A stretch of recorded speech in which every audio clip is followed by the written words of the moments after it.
जे एकत्र येण्याच्या मुद्द्याला उद्धव ठाकरेंनी सुद्धा सहमती दिलेली पाहायला मिळते आहे. कसं बघताय या राजसाहेबांचं एकत्र येणं तुम्ही कुठच्या त्यांच्या शब्दाचा अर्थ लावून ठरवलं मला माहीत नाही, पण मी ती मुलाखत बघितल्यानंतर त्यांनी कुठं असा प्रस्ताव दिला आहे किंवा काय हा शेवटी त्यांचा निर्णयाचा भाग आहे. परंतु त्याच्यावर जे काही प्रतिसाद मिळाला हे पण तुम्ही म्हणताय ती राजसाहेबांना घातलेली अट आहे.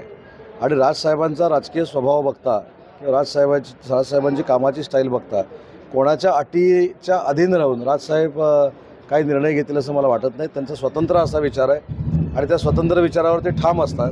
त्याच्यामुळे राजसाहेबांना कोणीतरी सांगितलं ही माझी अट मान्य करणे माझ्याकडे ये तर त्याचा विचार राजसाहेब करतील असं मला वाटत नाही. हे माझं वैयक्तिक मत आहे. किरकोळ भांडणं विसरायला मी देखील तयार असं उद्धव ठाकरे याच्यावर पण मी अनेक वेळा सांगितलं आहे. शेवटी ते ठाकरे कुटुंब आहे आणि त्यांच्या घरातल्या वादावर बोलणं हे मला उचित वाटत नाही. मी राजकीय तुम्हाला सांगितलं आहे. राजसाहेबांचा स्वभाव बघता राजसाहेब कोणाच्या तरी अटीला अधीन राहून मी असं केलं पाहिजे तरच झालं पाहिजे, मी तसं केलं पाहिजे तरच जवळ करीन ह्या अटी मान्य करतील असा त्यांचा स्वभाव नाही. ते स्वतःच्या विचारावर ठाम असतात.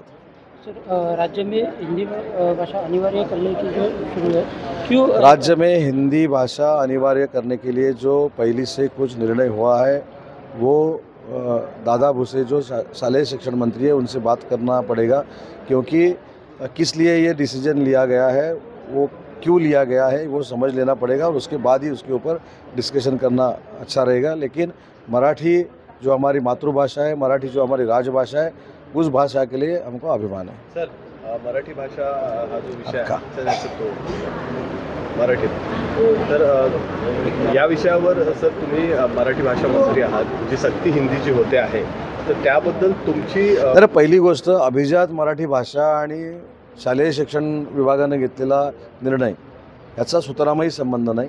मराठी भाषा ही फार ताकदीची भाषा आहे. ती अभिजात होती आणि त्याला दर्जा केंद्र शासनाने दिलेला आहे.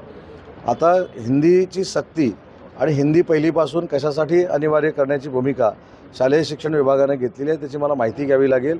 दादासाहेब भुसेंशी बोलावे लागेल. त्याच्यावर मुख्यमंत्री मोदयांनी स्पष्टीकरण दिलेलं आहे. त्याच्यावर राजसाहेबांचं काही म्हणणं आहे.